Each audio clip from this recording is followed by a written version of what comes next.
I don't know why, but I love watching fictional people fight. Yes, cartoon characters. I like seeing them hurt each other, and I'm guessing you do too since you clicked on this video. There are literally so many reasons and so many ways a character can fight. I plan to cover everything in this video, from how to write fighting characters to how to draw and animate them. And of course, I'll be using many examples from my own book, even the chapters that haven't released yet, cause literally everyone in 2152 the Trifold article wants to murk each other. The thumbnail is not even an exaggeration. Every character possesses either a weapon or a superpower. So yeah, enough yapping, let's start off with the basics. What's a fight without weapons, swords, daggers, axes, clubs, lance, spears, hammers, nunchucks, whips, guns, bows, and arrows? I could literally go on. I think the weapon someone chooses to walk around with can say a lot about their own character. For example, someone who uses a gun probably picked that weapon because they didn't want to get too close to their target. But on the flip side, most guns are pretty loud and attention-seeking. Someone who uses a dagger probably prefers to get up close. It's such a personal and psychotic thing to fight someone with a dagger. It's definitely a stealthy and hidden weapon considering how small it is. As your English teacher disguised as a YouTuber, I can say that symbolism can be tied to a character, how they fight, and the weapons they choose. Really, you can basically tie the characteristics of the powers to the characteristics of the character, and it'll all make sense. One thing I like to do in my own story is just tie weapons to someone's status. In the book, there are people called agents. Agents are a skilled fighting force initially created to combat Tenebris. This is a Tenebris, by the way, and to conduct research into uncharted territory. Agents now watch the city and maintain order and justice. You could tell who's a junior agent or agent just simply by the color of their weapon. If it's blue and white, they have some kind of societal standing. It's funny, because that's a terrible choice to own weapons in such bright colors. Like, that just does not work with any kind of battle or stealth or anything. But these guys all convince themselves collectively that it's worth it for the status. One little minor detail between Pizza Pocket and Trifold, Brandon's weapon changes to reflect his status change. But I love to give characters at the bottom of the societal ladder these weird, rusted out, improvised weapons, like these wrench nunchucks that Gioni owns, or this bat that hippie girl uses in Pizza Pocket, which you could see Emmett with in Trifold. I like doing that with weapons, making them red-doored for the sake of making them red-doored. Also, magic systems. To be fair guys, I don't deal much in sorcery in my own writing, but I do know about hard versus soft magic. With soft magic, the rules aren't defined and the magic can be considered unpredictable. Examples of that can be like the Force in Star Wars or Lord of the Rings. FYI, those are two movies I haven't seen yet. I'll eventually see it, I promise. I've seen parts of Star Wars, but yeah, the Force basically.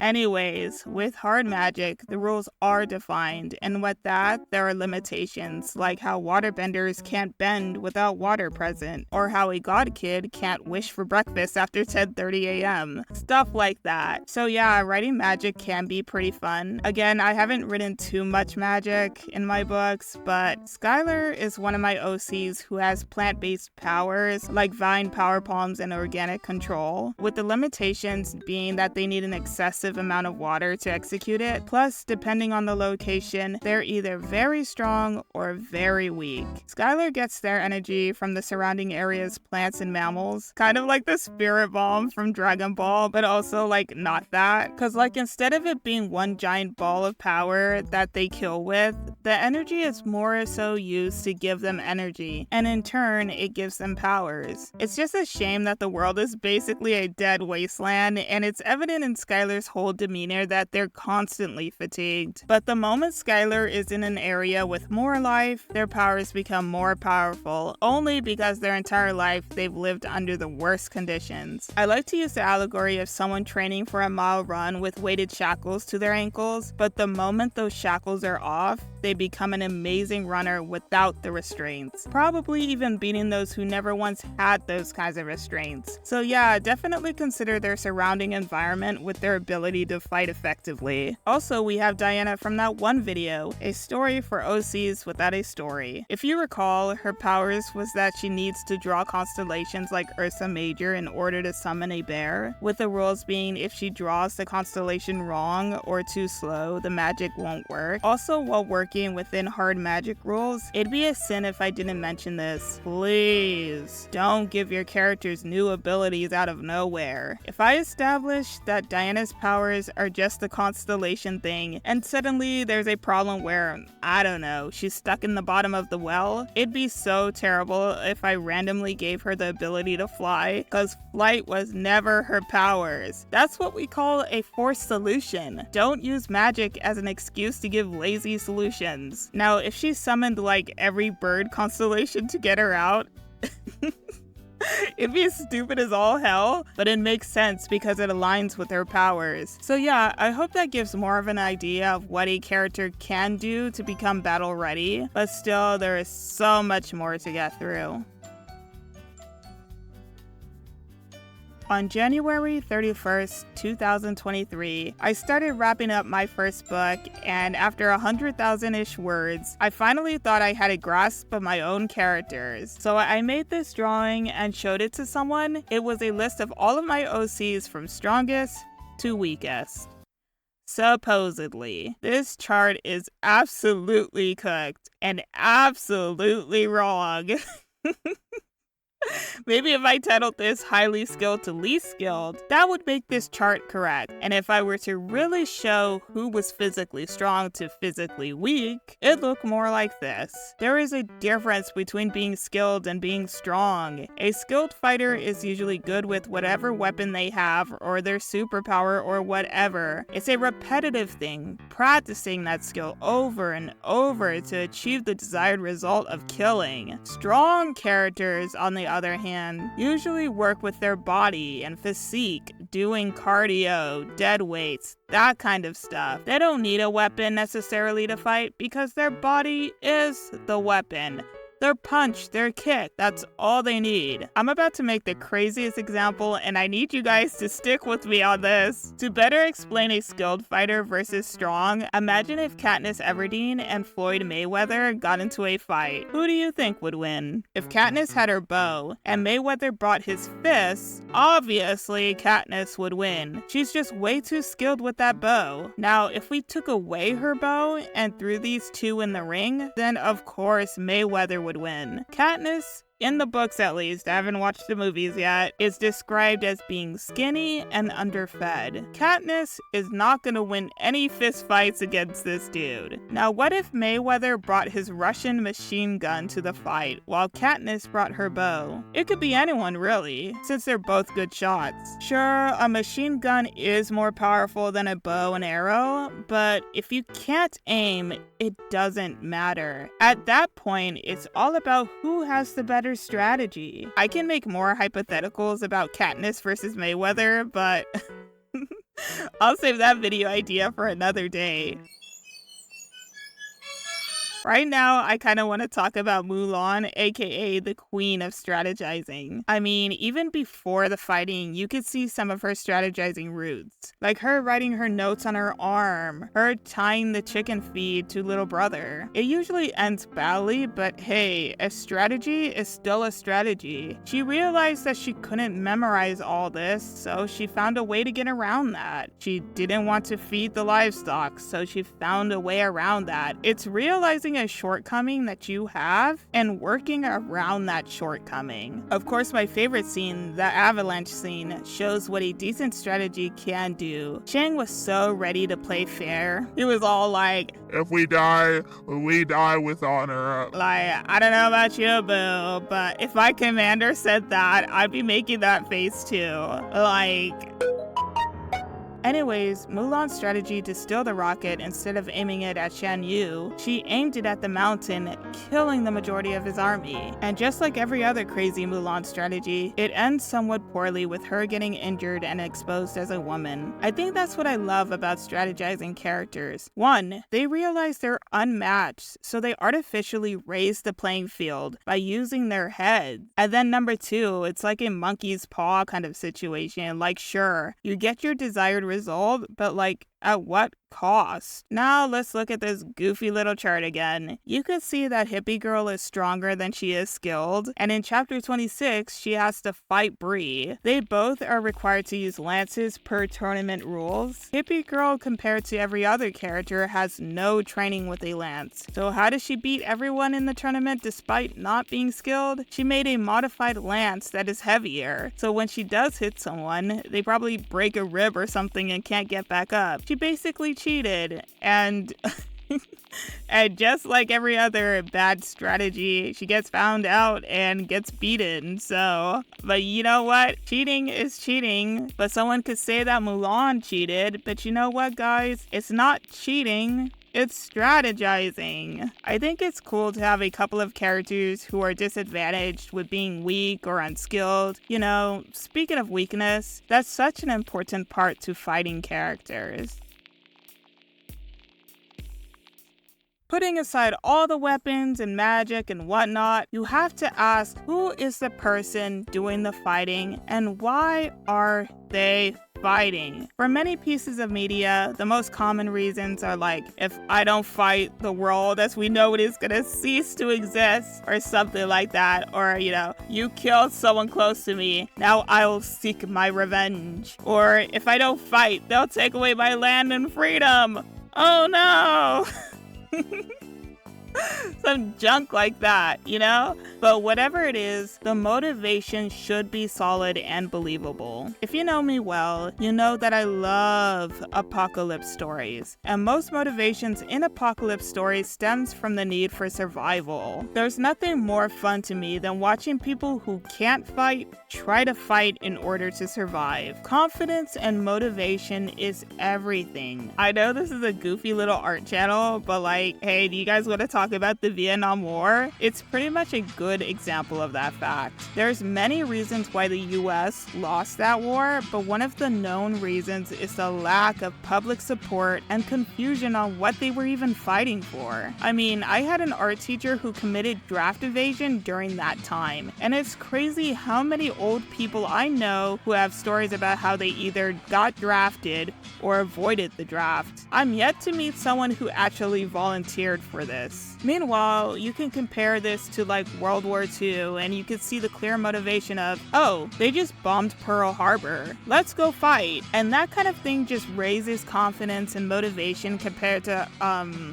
let's go stop communism, you know? But hey, I encourage all of you artists and writers to go read up on the different wars. You can get a better understanding of fighting just through that alone. But this whole motivation thing doesn't have to stem from like a war. It could also be tied to something personal. Let's look at the chart again, and I added their ages too this time for better clarification. Here we have Brandon, this 15-year-old who is more skilled than some of the adults on this list. And this is only because his motivation is just stronger than everyone below him. His grandparents were agents, his parents were agents, his older sister is an agent, and now he's expected to be one as well. I mean, just to quote his older sister in chapter 9, she tells him, "We have a legacy to withhold, one set by our grandparents and parents, and you're going to disgrace us all defending her?" And if you're wondering who her is, that'd be number 9 on the skill chart, and number 13 on the strength chart. Jeoni lacks any kind of motivation for it, and therefore she is not as strong or skilled. She only gets better at fighting after a string of survival moments forced onto her. Being forced to fight does make you a better fighter, and the motivation is always survival. I sometimes just think of it like Clem from The Walking Dead or the gang from Avatar. They kind of just get better at combat because they're always forced to fight against their will. On the flip side, we have the no motivation characters. They're also interesting to write too.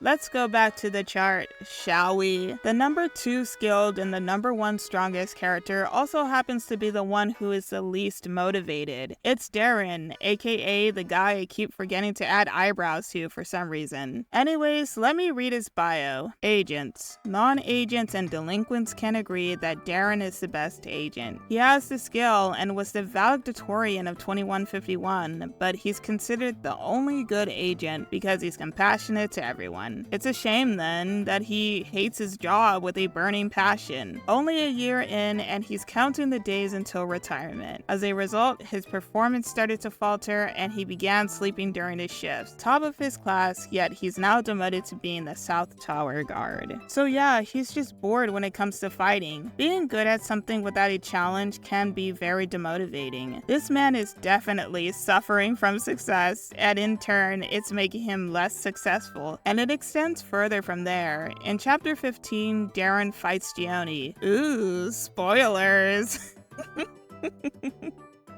But yeah, he technically lost the fight. He basically had to prevent Gioni from doing something illegal, but in order to do that, they had to fight, and he couldn't do it. He tried talking to her calmly. When that didn't work, he tried calling for backup, but he got cut off when Gioni attacked first. And when choosing a weapon, instead of picking any gun, he chose a basic-ass junior lance. He then proceeded to parry most of the fight, and like I said, he freaking lost! All because he had the hardest time fighting someone he cared about. I think it's always best to consider the relationship between the two people fighting. I mean, there's a reason why Robin didn't want to tell the other Titans he was Red X. He feared that the Titans wouldn't fight him at 100%, therefore not making his plan to find out Slade's plans believable. But that doesn't matter anyways, cause Slade is always 2 steps ahead for no reason. But you know what? Even though Robin was painted in the wrong for not telling his team he was Red X, I get it, I understand. It's difficult to fight people you care about. I mean, even Zuko couldn't firebend anymore after he lost his motivation to capture the Avatar, because before joining the gang, his bending was fueled by anger and rage. Without that, he had to learn a new way to firebend with his newfound moral blockage. That's the thing, someone's morality while fighting. Darren could have easily shot Gioni and that's not funny. Why am I laughing? Darren could have easily fought. I'm a terrible person. Darren could have easily shot Gioni and the whole story would have just ended there. In universe, he had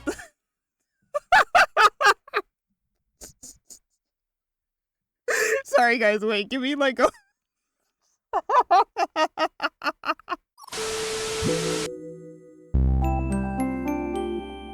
Sorry. See, I'm getting worse with like the giggles in my video. Like I just can't. Like I just. Oh, okay, wait. Okay, anyways, what was I talking about?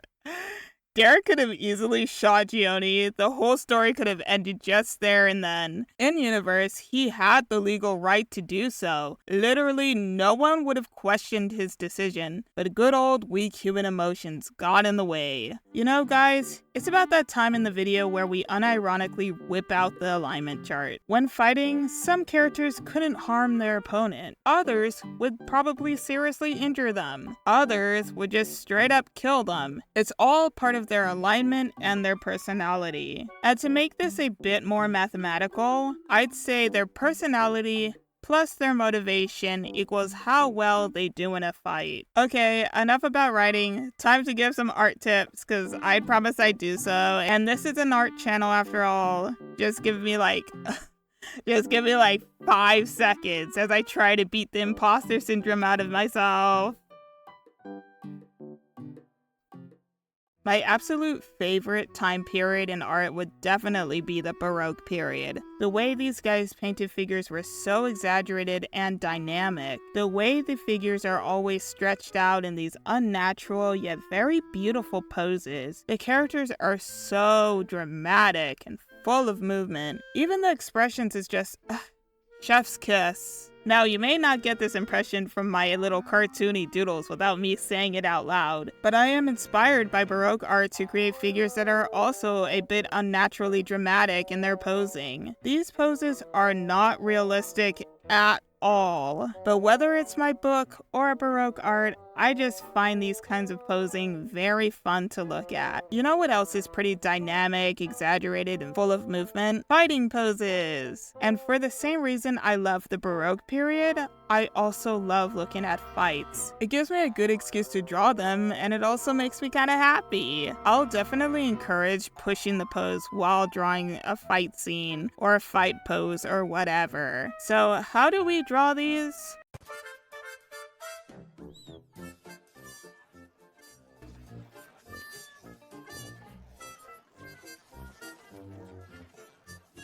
The free method is just consuming media. I learned some animating tricks simply by watching old cartoons. Like really, the 1967 Fantastic Four show is just a great resource on how to animate on a budget. They're always shaking the camera to show impact, or they just use little spark effects. Also, another good resource is the 2003 Teen Titans show. They also use like cheap little tricks, like adding these speed lines to the background, or flashing the screen whenever someone hits another person. For starting out, I definitely recommend copying animations from cartoons since they're on a lower budget and we can replicate that. I mean, if you're trying to go like all Spider-Verse with it, I recommend just working with a team of people. But if you're by yourself, reference the TV cartoons.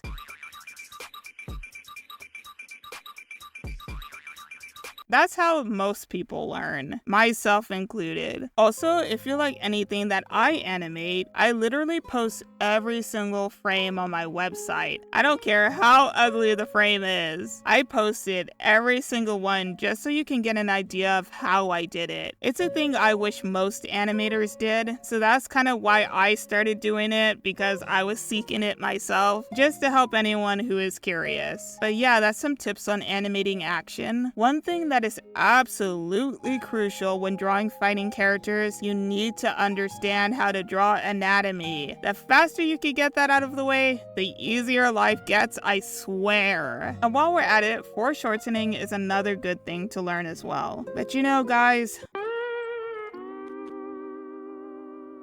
my anatomy back in the day was pretty bad. This drawing is from 2018, and honestly, these are absolutely embarrassing. Like, you could tell that I wasn't even looking at the figure. I was just drawing naked people in my art style. When I was in college, I took the class and I also got a B in it. My drawings were so bad. Like, I don't even have a reference image for you. Like, those things are just in the trash, gone, landfill. They're with the E.T. Atari games. Like, that shit's in the... Like, you know it's bad when my math grade that semester was higher than my art grade. At the end, I ended up paying for online courses. Eventually, that's what helped me. Everyone learns differently for sure. I'm sure someone out there is like, actually, I learned anatomy by buying a book and watching YouTube and taking a college course. And that's great. I'm happy for you. My neurodivergent self couldn't learn that way. With books, they're okay, but I need a live demonstration. When I like a certain piece of art or someone's art or anything, the first thing I'm asking is, where is the speed paint? I got my gun out. I'm like, where is the speed paint? I want to know how you did it, and I want to look at it. I want to look and see how you did it. So that kind of leads me to going on YouTube, but usually YouTube videos on anatomy are just really short. Like, they're like 10 minutes long, and I really need like a lengthy class. Like, they don't really go too much in depth. They're like great for the basic, and there's so many good tutorials out there, but I just need something longer. And if we're being honest, some YouTubers go on long tangents rambling about things, you know, like what I'm doing right now. Plus, if I have a question or if I'm confused, I really can't talk to the teacher because, I don't know, they're a busy YouTuber. I mean, you guys could always like contact me. There's nothing going on with me, but like, I don't know. For some YouTubers, I'm like, they're probably not going to respond. So that leads to college classes, but that doesn't help me either. Since I'm really just drawing for a grade, like that's the only thing I care about. And the teacher is dealing with like 30 other students, so I'm not really getting the attention that I need. So that's why I personally will always plug online courses, because they break everything up into sections. You get a live demonstration and you can message the teacher. Okay, that's my long tangent, sorry. But anyways, my favorite classes that I took to learn anatomy and fighting were Brent Eviston's Skillshare class. Wait. No, go, this isn't a sponsor. I am currently not being paid by Skillshare.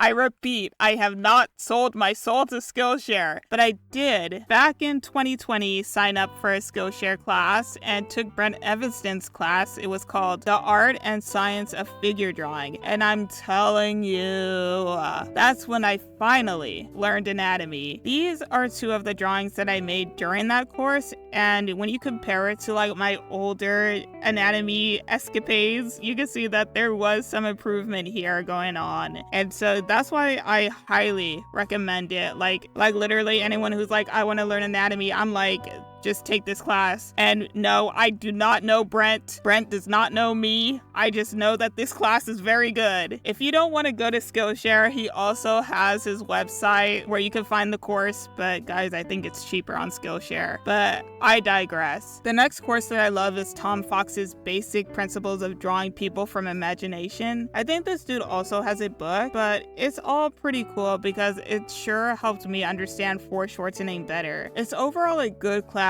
on learning perspective too. So like if you need to learn how to draw characters in different like angles and different poses, I think this is definitely the class for you. And next, of course, the one course that changed my entire art life, Mary Kim's 2D Action Animation Starter Pack. You know what? This class was expensive as hell, but it was still cheaper than this one college course where I got a B in, so that's how I justified paying for this class. But this for sure helps me understand how to animate action and just how to animate in general, since it goes into the basics of animation. Because honest to God, guys, I could not animate for the life of me until I took this class, and I'm glad this class existed. Anyways, I know this isn't the economy for any of this, so I will say definitely look into books and YouTube videos if you have the patience for that. I do not, but they do work for some people. I mean, I learned to code through YouTube, so that worked for me, but when it came to art, I had to seek other resources.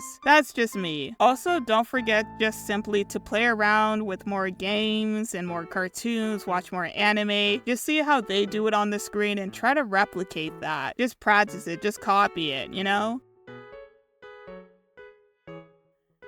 We always focus on the person who is fighting, but we also need to put some considerable thought into who is the teacher, the sensei, the mentor, whoever this dealer is giving the person advice. That is very important. Are they strict and unloving, only caring about results, or are they nurturing and laissez-faire, not really caring about what their student does at the end of the day? Being a teacher or sensei is almost like being a parent. Like, I could seriously attribute some parenting styles to how one of my OCs learned to fight. In fact, I think I can attribute it to all of my OCs. And it's funny too, since some of the parents were the quote-unquote fighting instructor. Let's start off with the authoritarian teacher. Gioni's parents left for a mission, so Tracy told Lamisha to train Gioni. Lamisha is very authoritarian.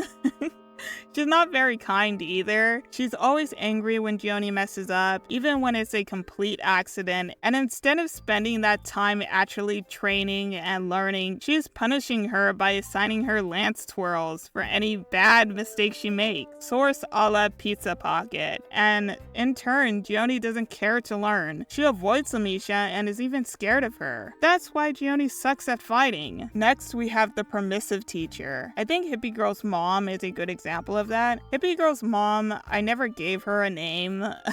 She's only been relegated to doodles and drawings, so I'll think of one right now for this video. I'll call her Ivy. So essentially, Ivy let Hippie Girl do whatever she wanted as a kid. She could have been teaching her kid to fight, but she was a strong believer that kids should be kids and do whatever the hell they want. So as you can see, Hippie Girl is by far the worst fighter in the city because instead of training with the other kids, she was doing jack all, and her mom didn't bother to teach her because Ivy let Hippie Girl, the child, plan her entire day herself. And that's why Hippie Girl sucks at fighting. Next, we have the uninvolved teacher. Definitely that would be Emmett's parents. They're both highly skilled agents, but they also were just not present in his life whatsoever. So when it comes time to actually learn how to fight, he really had no one to teach him. And that's why he's number 12 on the list. He just didn't have a good mentor. He was always training by himself, quote unquote training. He wasn't really doing much.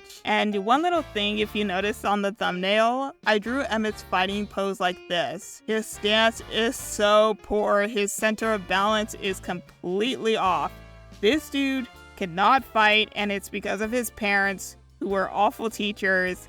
And they were awful teachers because they weren't there because they were too tired or busy to teach him. Lastly, we have the authoritative teacher. I believe Jolene and Brandon are a good example of that. Jolene's parents taught her to fight, and when they left for a mission, she had to teach Brandon the same way that they taught her. Sure, Jolene can get angry sometimes, but that anger is mostly directed towards Gioni and anyone that she deems is bad, but that anger is never towards Brandon. When it comes to Brandon, it's clear that she really cares about him and cares about giving him a good upbringing and all that. Even though she's the older sister, she's not the mom, but she acts like that mother figure anyways. Jolene doesn't punish or scold like Lamisha, but she definitely lets Brandon know the rules of fighting while fostering an overall positive environment. And that allows Brandon in his own free time to choose to practice fighting compared to like his peers, Kathy and Gioni, who just run off and do whatever Kathy and Gioni do. There's no twisting arms or violence. Like, Brandon just wants to do that because he has a good teacher. A nut job of a teacher, sure, but a good teacher. So yeah, your sensei is very important. Never forget to add the teachers when creating your fighting OCs. They can be friends, family, wise old men at the top of the building, whatever. But yeah. Anyways, that was an extremely long video, but I hope this helped you understand how to draw and write fighting OCs. I feel like I may make a part 2 somewhere in the future because there's a lot more I can ramble on about, but for now I think this does a little decent job, you know? Let me know if you have any OCs who fight. What are their powers? Who are they fighting? What's their motivation? I'm curious to hear it all. But for now, I think that's all I have to say, so yeah, that's it. That's the video. If you're interested, check out my book 2152, the Trifold article. It's both animated and illustrated, sci-fi and adventure. I talked a lot about this book in this video, surprisingly, but then again, the majority of this universe is centered around fighting, whether it's the agent organization in place, a petty squabble between two characters, or fighting against the Tenebris. Someone is fighting someone in this book. Someone is getting their butt kicked, guaranteed. That will be linked below, as well as the newsletter. I have a Discord for artists and writers that'll also be linked below. Like and subscribe and whatever, that is much appreciated. Have fun while creating today, and I'll see you guys later!